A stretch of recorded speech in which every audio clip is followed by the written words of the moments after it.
Welcome to The Friday Habit with Benjamin Manley and Mark Labriola II.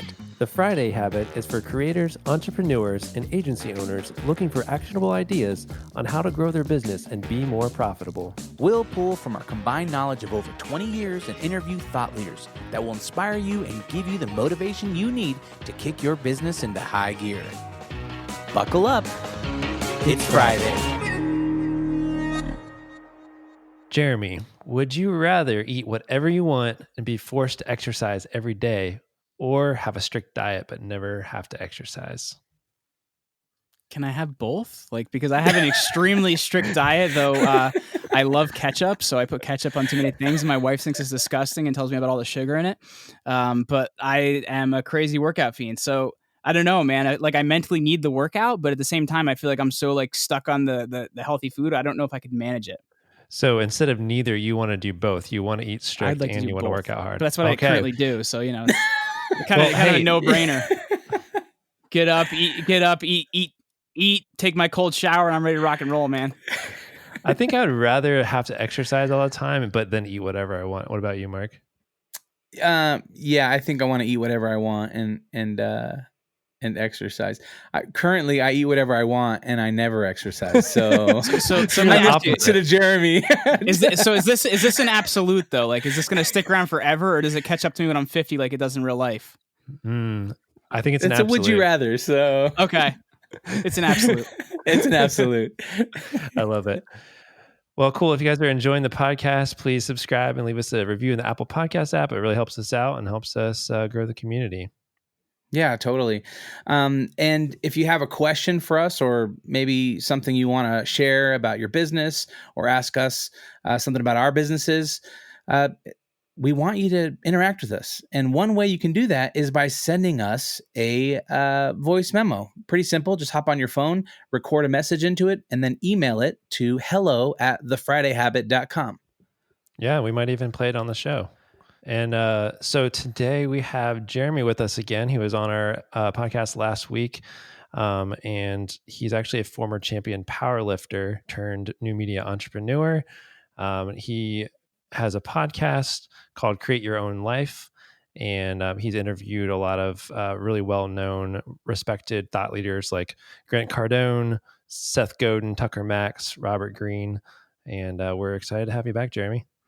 Hey man, I'm stoked to be here. You guys are a lot of fun, by the way. I feel like we just need to do this more often. It's when it was we're introducing you. I'm like, hey, it's our new friend. You guys get my horrible sense of humor. Like you're always laughing at everything I say. I'm like, oh, somebody gets me. My wife doesn't think I'm funny. Oh man, we're in the our wife doesn't think we're funny club as well. Oh, yes, my 2-year-old thinks I'm extremely funny, but eventually she won't. Yeah. So you have a 2-year-old. So that's a little bit of what we wanted to talk about today in this episode, because we know as entrepreneurs, both Ben and I are family men as well. He has 2 kids. I have 3 kids and a wife of 16 years. And so part of what we wanted to talk about. Your wife is only 16 years old? I've been married for 16 years. Okay, got it. Ouch. I don't want to tell my wife's age, because then she'll be like, you told everybody how old I was on your podcast? And I'll be like, sorry, babe. But yeah, I mean, I think it's one of those things where as entrepreneurs, we're always struggling to be healthy in mind and body, as well as trying to be, especially when we have a family, trying to be as present and engaged with our families as possible. And so, last week when we had our conversation, there's just so many awesome things that you shared about PR and some of your adventures in life. And so I felt like, man, we need to talk to Jeremy a little bit more about some other things that he's experienced, and some other things that he's been in as far as his life adventure goes. And so when the powerlifting thing came up, I was kind of like, powerlifting? Like, how do you get into powerlifting? And are you still doing powerlifting, or is that just something of your youth? So not to the extreme that I was. I got into it because I used to be a wrestler in school, and I just always enjoyed that competitive aspect of it. And, weirdly, you get to wear a singlet when you powerlift too. Not that that's cool. It just feels exactly the same. But like, it's always been like interesting to me. And I guess had good genetics for it. My dad used to be a pro baseball player. So like, like I lift a spoon and for some reason I grow muscles. So like, I've just always had that like really going for me. So, it was just fun. Like I was a decent baseball player, but I've never really been coordinated enough to do a lot of different sports, but weights don't move unless you move them. So that's why I've been pretty good at it. And interestingly enough, I'm short too, which is really, really helpful. I'm 5'5", so like anything I got to lift has got to go like 6 inches. Like it barely has to move. So I've always kind of had a lot of these these positive dispositions going for me. And I don't know, man, it's just fun. Like one of my best friends growing up was he's a IFBB bodybuilder, so we kind of had this like great pushing each other back and forth. And I got strong at a certain point. I started doing some independent competitions. I didn't do like any tested ones, which I kind of wish I did, because I was always natural, but the guys I was going up against weren't. Like their heads were like the size of my thigh, so like it was like harder to compete, but it was a lot of fun at the same time. Like I did some cool stuff. Like I pulled a 80,000-pound army tank for the Wounded Warrior Project, 12 feet. Yeah, you mentioned that. It was the lowest body weight to do it. So I lost to a stay-at-home mom that looked like she might've been a stay-at-home dad. I don't know. But like it wasn't very good. So that was quite difficult, but how at the did you same prepare for that? Somebody called me and they're like, "Hey man, you want to come pull an army tank tomorrow? You're kind of strong." I'm like, "Yeah, let's do it." They called me the day after, like, "Hey, you want to pull a plane tomorrow?" I'm like, "Oh, sorry, I got plans." But like that was, I'm not kidding. That actually happened. Oh my gosh, that's hilarious. So I got up to at 5'5", I got up to 215 pounds at 8% body fat. So I was pretty strong, man. I could move just about anything. That's crazy. So as an entrepreneur, then let's get into some health and fitness things. I know I sit around a lot all day. I'm on my computer. We're filming and recording podcasts, which requires a lot of sitting. What are some things that you do in order to stay like fit and healthy?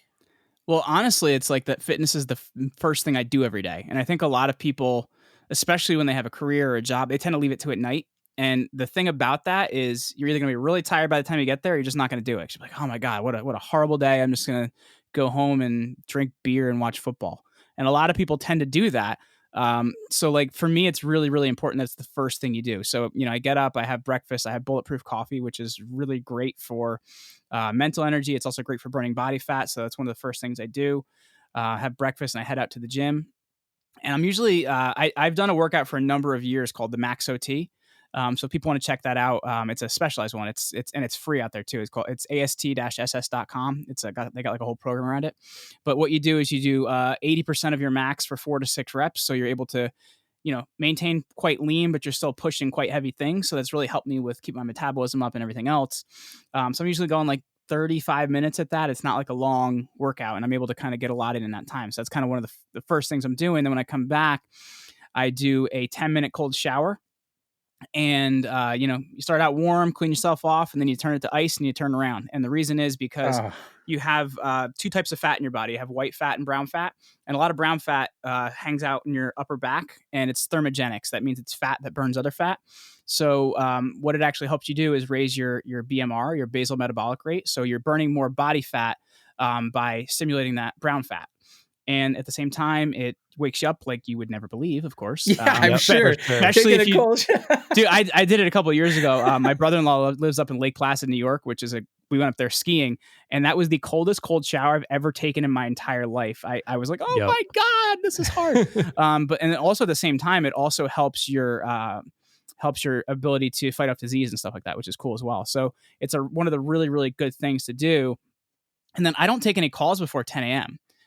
Because I feel like a lot of times you can get that stuff done that you need to get done, like whether it's your emails, whether it's the tiny project you have to get done before you do anything.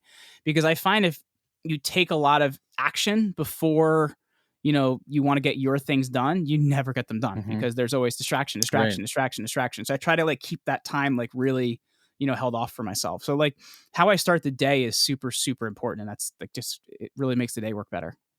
Yeah. And so are you doing that 5 days a week then?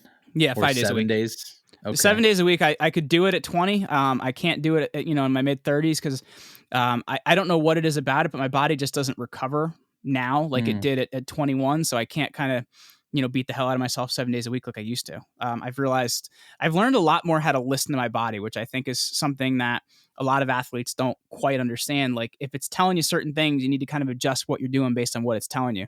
If it's telling you that you need more French fries, then you shouldn't listen to it. But if it's telling you certain things about how, you're reacting and how your recovery is changed, you need to take a look at that. What time do you usually get started in the morning? I'm not a crazy early riser, man. I'm usually up at like 6:30, 7 o'clock. It's not insane. Like I was talking to a guy the other day because we just did a podcast episode on morning routines. He's like, I get up at 3:30, and I'm like, God, why would you ever want to do that? I would feel like I had a hangover the rest of the day. Like to me, like that's a decent amount of sleep because I also we tend to go pretty late too, so I feel like you need to at least get enough sleep in there. Yeah.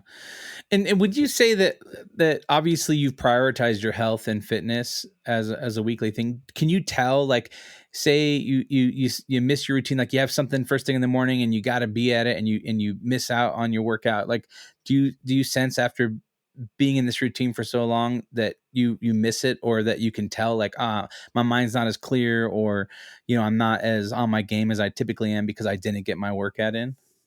Well, I'm also a creature of habit, so I hate when people make me do things out of order in a way that I don't want to do them. So I tend to like my wife says that the people on the Snickers commercials are always like inspired by me.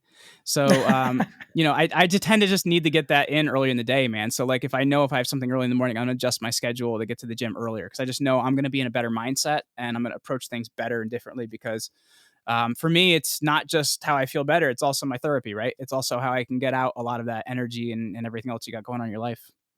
Do you feel like working out, exercising is something you have to force yourself to do? Or do you like look forward to it? And if so, how do you get in that mindset? Is it just a natural thing for you? Or is there something that you've done that has kind of gotten you to that point?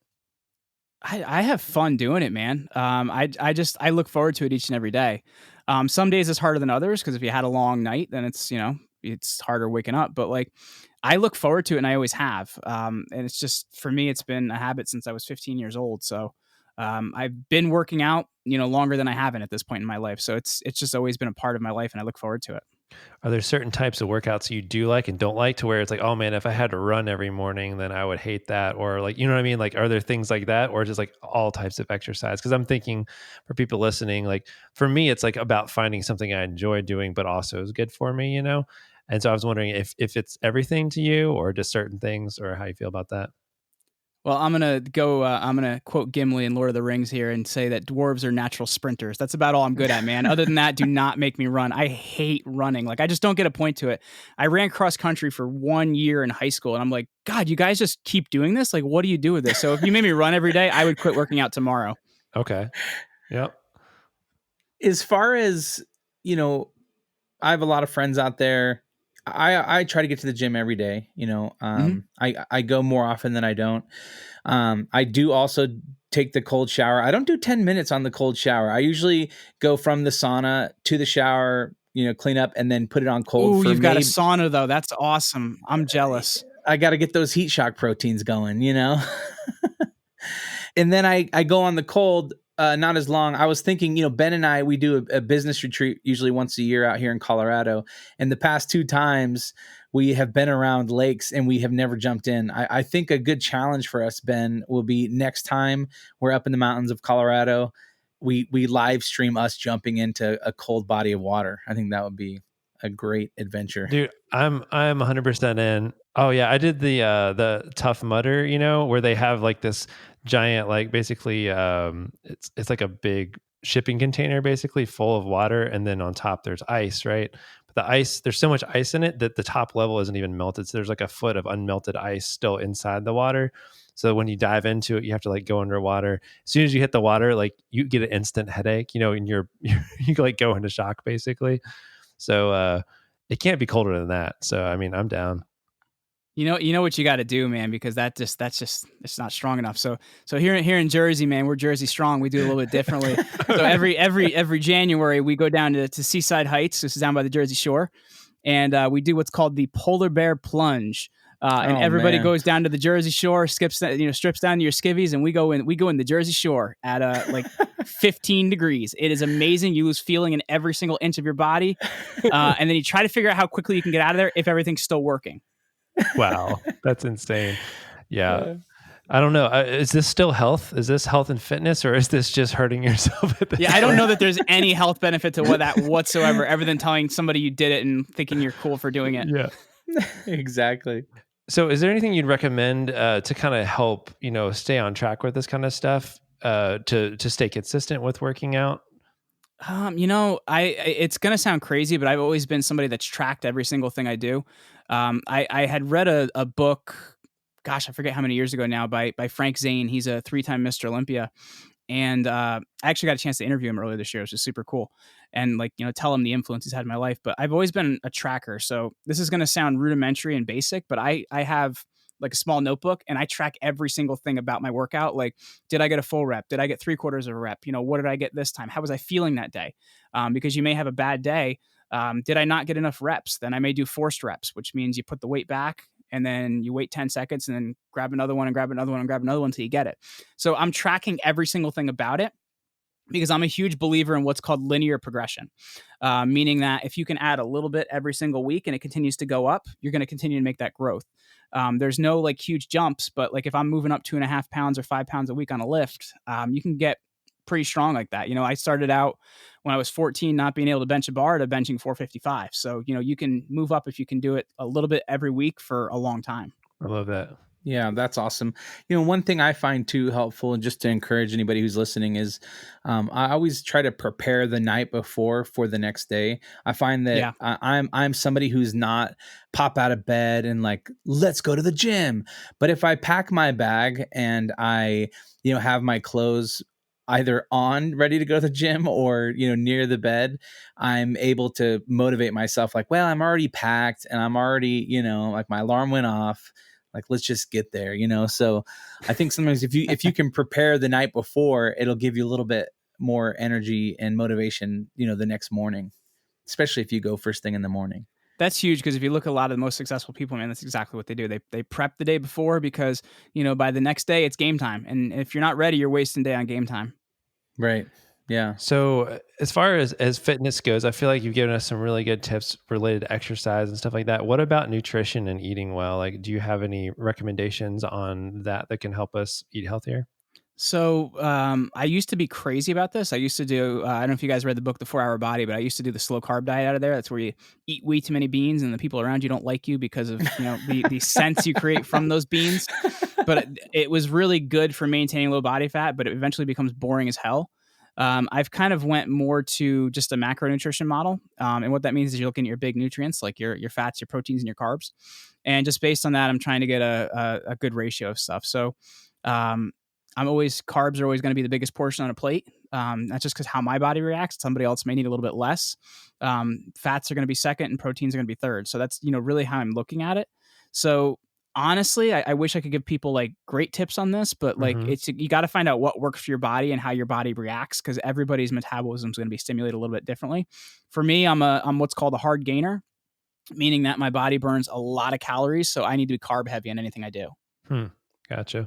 Is there anything you do in order to make eating healthy easier? Do you like plan ahead for the week? Do you do anything like that? Or is it like, hey, I just go shopping when I feel like it and get what I need when I need it? I shop at Costco a lot, so I'm buying giant bags of everything. Like I go through 10 pounds of chicken in a week. And then when I can, I, pre-cook stuff, but like, I've worked from home for 6 years now. So I also at the same time just schedule out enough time to be able to cook my meals when I can. When I was teaching, what I would actually do is I would cook the entire week on a Sunday night in boxes, and then I would have it ready to go during the week. But, as my life's kind of changed, I've tried to kind of create the lifestyle I want to create around food. Build your life on your terms, right, Jeremy? Absolutely, man. Except if it's Dunkin' Donuts, don't build it on that. That's right. All right, so exercise, eating healthy. What about mental health? I mean, what kind of routines do you have around mental health? You journal or? I don't really have a ton I do around that. One thing I do make sure I do is I think a lot when we're in front of a computer and stuff like that. You tend to kind of and get stuck in it. And also like you'll have like things that happen during the day where you get kind of, upset and things like that. So I'm big on going for walks when needed, because it helps to take all that attention that's been pushed in and push it out. But I don't have anything like particular I do like in terms of mental health. There's nothing that I'm really like, doing crazy there. Yeah. Yeah. All right. Now, what about family? I mean, how do you balance? I'm sure you're a busy guy, doing a lot of different things, recording podcasts and, just coming up with ideas and whatnot, coaching other people. How do you stay present with your family, or how do you prioritize that? So family definitely always comes first, which is super important. But I will say at the same time, like I'm in business with my wife, so she is my co-founder. So a lot of what we do, our business is organized around our life. Like last year, I spoke at an event in Ukraine, and because of that, we planned a trip to Bratislava. We planned a trip to Budapest. So we kind of went all over Europe. So what we try to do is, basically use work to play when we can, and kind of be as present as possible. And Mm. it is definitely tough when you're running a growing company, because we do have quite a few people that count on us and things like that, but we try to build our life around our business as much as possible, and try to remember to have time for fun, which I think is important for me, that I'm in business with my wife, because I tend to be more of the I will outwork you any day of the week, but at the same time I'm also a consummate pessimist, so I will see the way everything will go wrong. So you kind of need that person that celebrates the wins and keeps you up and keeps you going. And that's where my wife comes in. So for me, it's just really important to kind of have that like yin to your yang in a lot of ways. Yeah. How long have you been married? We've been married for 5 years. We've been together for 12. Okay. And we have a 2-year-old, and then we have another one on the way for next year. Oh, congrats. Thank you. Did you guys like meet at college or something like that? Facebook. Oh, really? Back in the early days of Facebook in like 04, man. When it was like meant for like, young students. Yeah. So we had this mutual friend that used to love to quote Will Ferrell movies. And he would tell me about her because I knew who her brother was, because her brother was like a state champion wrestler and I was a wrestler. So I Okay. knew who her brother was. But this friend would tell her about me, and would tell me about her, but apparently like really liked her. So like we never got to meet until one day she like added me on Facebook. She's like, "Oh, that he does have other friends. Like, nice to meet you." Blah blah blah. And that's as simple as it was. And we're dating within a month, and we were engaged for 3 years, and we've been married for 5. That's awesome. What do you think about as a dad with you have a young daughter, 2 years old? Do you think about her coming in on the business someday? I mean, do you think that far ahead of like building something up, or do you want her to go off and, spread her own wings? I don't know, I kind of want her to do what's going to make her happy in a lot of ways. If she wanted to work with us, that'd be great. She currently is on the website as chief cuteness officer, but so is my dog and my pig. But I don't know. I kind of want her to do what's going to, be fulfilling for her. And if it's working with us, great. But at the same time, like, I know what it's like to go into a line of work that you don't want to be in because you want to make someone else happy. And, I just don't want to do that to her. Yeah, that's awesome, man. Well, I'm glad we were able to have this follow-up conversation and just get to know a little bit more about you and your routines, to stay healthy and just keep moving forward and crushing. So, thanks so much. Ben, what do you got for our takeaways today? All right. I got tips on exercise. Make exercise the first thing you do each day. Cold shower for 10 minutes. Focus on your own work until 10 a.m. Track everything you do. Make linear progression just a little bit better each day. I love that. And then around eating healthy, find the right eating plan for your body type. Everybody's a little bit different. If you work in an office, box up your meals ahead of time. Don't build your life on Dunkin' Donuts. I think that was a good key takeaway for this episode. If you don't listen to anything else in that episode, that would be the only point I want people to walk away with. Got it. And then spending time with family, just organize your business around your life and not the other way around. Yeah. All right. And then one action item. Jeremy, if you give our listeners one action item to focus on starting off on maybe health and fitness, what would that be? So we covered a lot of different things today. I would tell people to just pick one and see where you can go. If you could start with a 2-minute cold shower, I'm going to tell you right now, it's going to give you the most mental benefit because you'll feel more awake than you've ever felt in your entire life. So I would say pick one thing we went over today, whether it's a cold shower, whether it's, figuring out where you can fit a workout in your day, but don't wait till 6 o'clock, man, because you'll never get to it. Get to it in the morning. So pick one thing and start with it. Dude, cold shower all the way. And if you can't force yourself to do cold shower like straight up, just start with a hot shower until it gets uncomfortable and you feel too hot, and then turn it all the way cold. That's a good way to get started. Yeah. Yep. Totally. All right. Hey, and Jeremy, where can people find you, connect with you, and get to know you even more? Absolutely. If they want to check out anything on the business side, that's over at commandyourbrand.com. If they want to check out me, that's over at jeremyryanslate.com. Awesome. Hey, thank you guys so much. If you want to know more about the Friday Habit, go to thefridayhabit.com to find show notes for this episode. There you can also find links to our websites and ways to get in touch. And at the bottom of the page, you can download our guide to the Friday Habit system that will show you how to set aside one full day each week dedicated to working on your business instead of in your business. And if you enjoyed this episode, please subscribe in Apple Podcasts or wherever you listen and leave us a review. That's right. And hey, we'd love to hear from you and hear your voice on our show. So if you record a voice memo right into your phone, real simple, hit record in your phone, email it to hello@thefridayhabit.com. We'll feature your question or your accolade on our podcast, and we'll get to know you a little bit better. So thanks so much for listening. And as always, live every day like it's Friday.